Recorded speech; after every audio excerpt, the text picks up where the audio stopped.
শুভ সকাল বন্ধুরা। আজ হলো 11 জানুয়ারি রবিবার। আজকের সকালের বিশেষ বিশেষ খবর হলো গোষ্ঠী সংঘর্ষে ঊনকোটিতে উত্তেজনা, দুষ্কৃতীদের তাণ্ডবে পূর্ণ বাড়িঘর, 163 ধারা জারি, বন্ধ ইন্টারনেট পরিষেবা, গ্রেফতার 10। সামান্য চাঁদা তোলাকে কেন্দ্র করে ঘটনার সূত্রপাত, তারপর রণক্ষেত্র। এমনটাই উত্তপ্ত পরিস্থিতি ত্রিপুরার ঊনকোটি জেলার ফটিকরাইয়ের সায়দারপাড় শিমুলতলা এলাকায়। আসন্ন বৈরব মেলার জন্য চাঁদা তোলাকে কেন্দ্র করে শনিবার সকাল থেকেই তীব্র হিংসা ছড়িয়ে পড়ে এই এলাকায়। চরমে পৌঁছেছে উত্তেজনা, রীতিমতো তাণ্ডব চালালো একদল দুষ্কৃতী, পুড়ল বাড়িঘর, বাড়িসহ দোকানপাট। পরিস্থিতি নিয়ন্ত্রণে ঘটনাস্থলে মোতায়েন পুলিশ, ত্রিপুরা স্টেট রাইফেলস, সিআরপিএফ ও আসাম রাইফেলস। পুলিশ আধিকারিকরা জানিয়েছেন, বৈরব মেলা প্রাঙ্গণের কাছে কাঞ্চনবাড়ি মেইন রোডে এই ঘটনার সূত্রপাত হয়। আগামী 24 থেকে 26 জানুয়ারি অনুষ্ঠেয় এই মেলার চাঁদা আদায়কে কেন্দ্র করে মেলা কমিটির সদস্য এবং মুসাব্বির আলী নামে এক কাঠবোঝাই গাড়ির মালিকের মধ্যে উত্তপ্ত বাক্য বিনিময় হয়। এই বিতর্ক দ্রুত হিংসার রূপ নেয় এবং দুই গোষ্ঠীর মধ্যে সংঘর্ষ শুরু হয়। প্রত্যক্ষদর্শীদের মতে কিছু লোক রাস্তা অবরোধ করে বেশ কয়েকটি দোকানে আগুন ধরিয়ে দেয়। পরিস্থিতির দ্রুত অবনতি হয় এবং এলাকায় অগ্নিসংযোগ, পাথর নিক্ষেপ ও মারধরের ঘটনা ঘটে। একটি কাঠের দোকান ভস্মীভূত হয়েছে, বেশ কয়েকটি বাড়ির বাইরের খড়ের গাদায় আগুন দেওয়া হয়েছে এবং একাধিক বাড়ি ও যানবাহন ক্ষতিগ্রস্ত হয়েছে। সংঘর্ষে বেশ কয়েকজন সাধারণ নাগরিক আহত হয়েছেন। খবর পেয়ে পুলিশ দ্রুত ঘটনাস্থলে পৌঁছায়। তাদের সঙ্গে ত্রিপুরা স্টেট রাইফেলস, সিআরপিএফ এবং আসাম রাইফেলসের জওয়ানরা যোগ দেন। জনতাকে ছত্রভঙ্গ করতে নিরাপত্তা বাহিনী মৃদু লাঠিচার্জ করে এবং পরিস্থিতি পর্যবেক্ষণে ড্রোন মোতায়েন করা হয়। ঊনকোটির জেলাশাসক ডক্টর তুমাল মজুমদার এবং পুলিশ সুপার অবিনাশ রায় ক্ষতিগ্রস্ত এলাকা পরিদর্শন করে পরিস্থিতি খতিয়ে দেখেন। হিংসা রোধে 163 ধারা জারি করা হয়েছে। সতর্কতামূলক ব্যবস্থা হিসেবে ঊনকোটি জেলা জুড়ে 48 ঘন্টার জন্য মোবাইল ইন্টারনেট পরিষেবা বন্ধ করে দিয়েছে জেলা প্রশাসন। ভারপ্রাপ্ত এসপি অবিনাশ রায় বলেন, দুষ্কৃতীরা পরিকল্পিতভাবে এলাকায় ঢুকে অগ্নিসংযোগ ও ভাঙচুর চালিয়েছে। তিনি জানান, নিরাপত্তা বাহিনী পরিস্থিতি নিয়ন্ত্রণে এনেছে এবং ঘটনায় জড়িতদের বিরুদ্ধে কঠোর ব্যবস্থা নেওয়া শুরু করেছে। এ পর্যন্ত পুলিশ 10 জনকে গ্রেফতার করেছে। শেষ খবর পাওয়া পর্যন্ত জানা গেছে, বর্তমানে পরিস্থিতি নিয়ন্ত্রণে থাকলেও থমথমে ভাব বিরাজ করছে। পুলিশ টহলদারি জোরদার করেছে এবং গুজব ছড়ানো এবং অশান্তি উস্কে দেওয়ার চেষ্টা করলে কঠোর ব্যবস্থা নেওয়ার হুঁশিয়ারি দেওয়া হয়েছে। অপরদিকে 15 ফেব্রুয়ারির মধ্যে আসন বন্টন চূড়ান্ত, চলছে আলোচনা, বললেন মুখ্যমন্ত্রী হিমন্ত।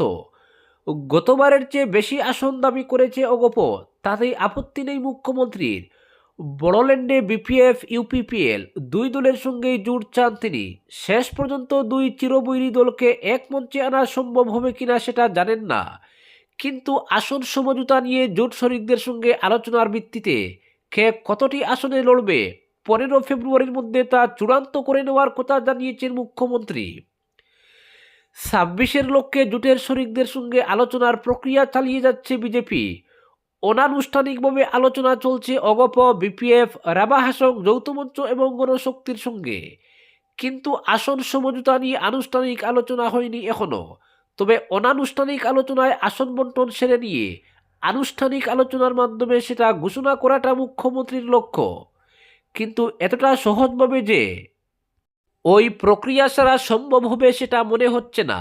21-এর বুটে 25টি আসন পেয়ে সন্তুষ্ট হয়েছিল অগপ, কিন্তু এবার তাদের দাবি বেশি আসন চাই।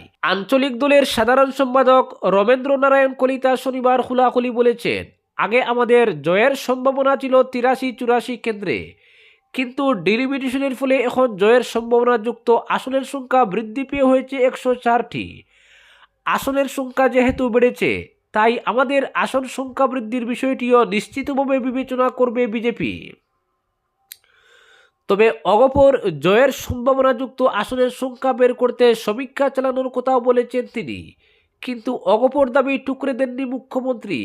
তিনি বলেন, অগপর জয়ের সম্ভাবনাযুক্ত আসনের সংখ্যা বেশি হলে তারা বেশি আসনে লড়ুক। বিজেপি মোটেই জেদি দল নয়। আমরা সবার সঙ্গে মিলেমিশে লড়ব, তবে শরিকদের সঙ্গে আলোচনা করে সিদ্ধান্ত নেওয়ার কথা জানিয়ে মুখ্যমন্ত্রী বলেন, আসন সমঝোতা নিয়ে আলোচনা করা হচ্ছে। বিজেপির পক্ষ থেকে জেদ ধরা হয়নি যে এতটি আসন লাগবেই, সব কিছু পর্যালোচনা করে সিদ্ধান্ত নেওয়া হবে। মুখ্যমন্ত্রী বলেন, অগপর সঙ্গে আসন সমঝোতা হবে। বড়োল্যান্ডে বিপিএফ ইউপিপিএল দুই দলের সঙ্গে জোট চাইছি আমরা, সেই লক্ষ্যে আলোচনা করা হচ্ছে দু দলের সঙ্গেই। গণশক্তি রাভা হাসঙ্গের সঙ্গেও আলোচনা করা হচ্ছে। 15 ফেব্রুয়ারির মধ্যে কে কতটি আসনে লড়বে তার এক রূপরেখা সামনে আসবে। বিজেপি কতটি আসনে লড়বে সেটাও ঠিক করা হবে সবার সঙ্গে আলোচনা করে। অপরদিকে 26-এর বিধানসভা ভোটের লক্ষ্যে সংকল্পপত্র প্রস্তুতের প্রক্রিয়া শুরু করল বিজেপি। জনগণের মতামতের ভিত্তিতে প্রস্তুত করা হবে সংকল্পপত্র। শনিবার সকালে অটল বিহারী বাজপেয়ী ভবনে আয়োজিত এক অনুষ্ঠানে মিসড কল দিয়ে সংকল্পপত্র প্রস্তুতের জন্য জনমত সংগ্রহ অভিযানের সূচনা করেন প্রদেশ বিজেপি সভাপতি দিলীপ শইকিয়া। বিজেপির সংকল্পপত্র প্রস্তুত কমিটির সভাপতি রনজ পেগু, রঞ্জিত কুমার দাস, নির্বাচন ব্যবস্থাপনা কমিটির আহ্বায়ক প্রধান বড়ুয়াও ছিলেন অনুষ্ঠানে। জনমত সংগ্রহের কর্মসূচির সূচনা করে দিলীপ জানান, রাজ্যের জনগণ 4টি ভিন্ন মাধ্যমে নিজেদের পরামর্শ দিতে পারেন। 7002126126 নম্বরে মিসড কল দিয়ে যে কেউ নিজের মতামত জানাতে পারেন। মিসড কল দিয়ে মোবাইলে পৌঁছে যাবে ফর্মের লিঙ্ক। নির্দিষ্ট সেই ফর্ম পূরণ করে মতামত জানানো যাবে। ফর্মে নিজের নাম, মোবাইল নম্বর, জেলা এবং বিধানসভা কেন্দ্রের নাম উল্লেখ করে ফর্মের নির্দিষ্ট স্থানে নিজের পরামর্শ লিখে পাঠিয়ে দিলেই হবে। পরামর্শের প্রাপ্তি স্বীকারের বার্তাও ফেরত পাঠানো হবে সেই মোবাইল নম্বরে। মিসকলের সঙ্গে ইমেইল বিজেপি আসাম সংকল্প 2026@gmail.com, ওয়েবসাইট www.bijepiassamsankalp2026.com এবং কিউআর স্ক্যানারের মাধ্যমে পরামর্শ প্রেরণ করা যাবে। তাছাড়া জনগণের পরামর্শ গ্রহণের জন্য স্থানে স্থানে রাখা হবে পরামর্শ বাক্স। ইচ্ছুক ব্যক্তিরা লিখিতভাবে নিজেদের পরামর্শ সেই সব বাক্সে ফেলে দিতে পারেন। বিভিন্ন মাধ্যমে জনগণের পরামর্শ গ্রহণের পর খসড়া সংকল্পপত্র প্রস্তুত কমিটি সব পর্যালোচনা করবে। তারপর আসামের জনগণের মতামতের সঙ্গে একাত্ম হয়ে আগামী বিধানসভা ভোটের জন্য দলের সংকল্পপত্র প্রস্তুত করবে বিজেপি, জানিয়েছেন দিলীপ। আসামবাসীকে এই গণতান্ত্রিক প্রক্রিয়ায় সক্রিয়ভাবে অংশ নেওয়ার আহ্বান জানিয়ে বিজেপির সভাপতি বলেন, জনগণের মতামত, আশা এবং স্বপ্ন সংকল্পপত্রে সঠিকভাবে প্রতিফলন ঘটানোই বিজেপির মূল লক্ষ্য। 2016 সাল থেকে জাতি, মাটি, বেটি রক্ষার সঙ্গে অসমীয়া সংস্কৃতি এবং ঐতিহ্য রক্ষায় বিভিন্ন পদক্ষেপ নিয়ে আসছে বিজেপি। সংকল্পপত্রে বিজেপির ওই লক্ষ্য আরও শক্তিশালীভাবে প্রতিফলিত হবে। দিলীপ দাবি করেন, বিজেপি সরকারের আমলে দেশের দ্রুততম বিকাশের রাজ্য হিসেবে আত্মপ্রকাশ করেছে আসাম। সরকারের কল্যাণমূলক প্রকল্পগুলির সফল রূপায়ণের ফলে কংগ্রেসের কার্যকালে থাকা 34% দারিদ্র্যের হার হ্রাস পেয়ে হয়েছে 12%। মোদির দূরদর্শী নেতৃত্বে শিল্পায়নের অধ্যায়ও শুরু হয়েছে আসামে। জাগিরোডে সেমিকন্ডাক্টর শিল্প হচ্ছে। নামরূপে সার কারখানার 4র্থ ইউনিট। নুবলিগড় সুন্দাগারে বাঁশ থেকে ইথানল প্রস্তুতের প্রকল্প হয়েছে। ফলে বিজেপির শাসনে শিল্পের কেন্দ্র হিসেবে উঠে আসছে আসাম। মুখ্যমন্ত্রী হিমন্ত বিশ্ব শর্মার নেতৃত্বে আসাম দ্রুত গতিতে উন্নয়নের পথে এগোচ্ছে জানিয়ে তিনি বলেন, স্বদেশী বিশ্বাস এবং সংস্কৃতি বিভাগ গঠন, ডিব্রুগড়ে মুখ্যমন্ত্রীর সচিবালয় স্থাপন, বরাকে মিনি সচিবালয় স্থাপন, বরাক উপত্যকা উন্নয়ন বিভাগ গঠন করা, বহুবিবাহ, বাল্যবিবাহ বন্ধ করা ইত্যাদি পদক্ষেপের সুদূর প্রসারী প্রভাব পড়বে। অপরদিকে লুয়াইরপুয়ায় ডাম্পারের পেছনে অটোর ধাক্কা, আহত 4। আসাম ত্রিপুরা 8 নম্বর জাতীয় সড়কে ডাম্পারের পেছনে অটোর ধাক্কায় আহত হলেন 4 যাত্রী।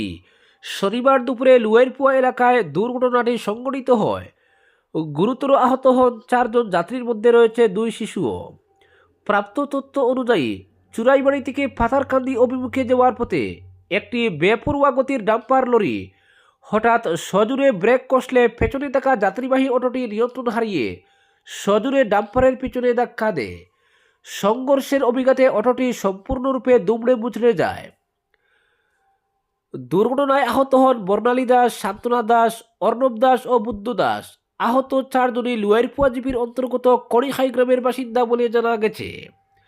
দুর্ঘটনার পরপরই স্থানীয় মানুষজন ও পথচারীরা ছুটে এসে আহতদের উদ্ধার করেন এবং তড়িঘড়ি করে তাদের বাজারিছড়ার Makunda Christian leprosy and general হাসপাতালে ভর্তি করা হয়। সেখানে প্রাথমিক চিকিৎসার পর চিকিৎসকরা বর্ণালী দাস ও শিশু অর্ণব দাসের অবস্থা আশঙ্কাজনক বলে জানান।